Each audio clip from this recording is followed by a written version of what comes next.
Super बाजार cooperative Kankavli Sindhudurg जिल्ह्यातील एकमेव वातानुकूलित सुपर बाजार। पत्ता सुपर बाजार Mumbai Goa highway SM high school समोर कणकवली।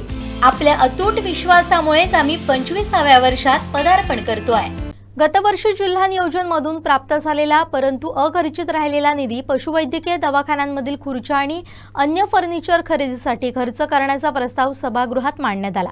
मात्र दवाखाना पडायला आलाय, खुर्च्या कशाला वाटताय, आधी दवाखान्यांची डागडुजी करा असा सवाल उपस्थित करत सदस्य रामा गवस यांनी तीव्र नाराजी व्यक्त केली।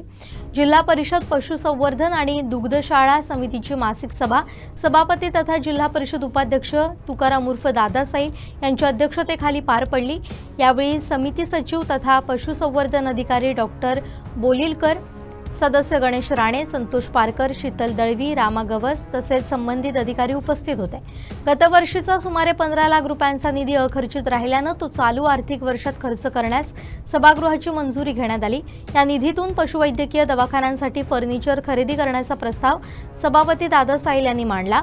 दवाखान्याबाहेर येणाऱ्या शेतकऱ्यांच्या बैठकीसाठी खुर्च्यांची व्यवस्था करण्याची सूचनाही अधिकाऱ्यांनी केली आहे। यावेळी सदस्य रामा गवस यांनी हस्तक्षेप करत उसब पशुवैद्यकीय दवाखान्याची अवस्था अत्यंत जीर्ण असून इमारत पडण्याच्या स्थितीत असल्याचं निदर्शनास आणून दिलं। इतर बाबींवर खर्च करण्यापूर्वी दवाखान्यांच्या दुरुस्ती आणि देखभालीकडे गांभीर्याने लक्ष देण्याची मागणी केली आहे। 11,25,000 रुपये आपल्याकडे 25,000 रुपये आपल्याकडे टोटल उपलब्ध आहे। 6,426 रुपये अनुदानाप्रमाणे आपल्याला दिले जातात आणि 5 लाख रुपये यामध्ये उपलब्ध आहे।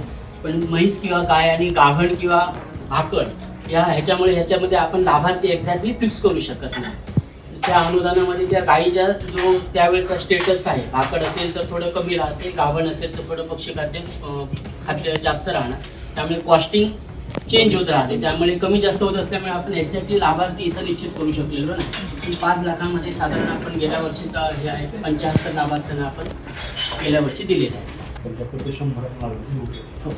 पण ते एक्झॅक्टली फक्त खात्याच्या गायीच्या कमी जास्त ह्याच्यामुळे निश्चित करता येत नाही। दुसरं, जिल्हा वार्षिक योजनेमधून आपल्याला वैरण आणि पशुखाद्य विकास कार्यक्रमांतर्गत शेतकऱ्यांच्या शेतावर वैरण उत्पादनासाठी प्रोत्साहनपर वैरण बियाणे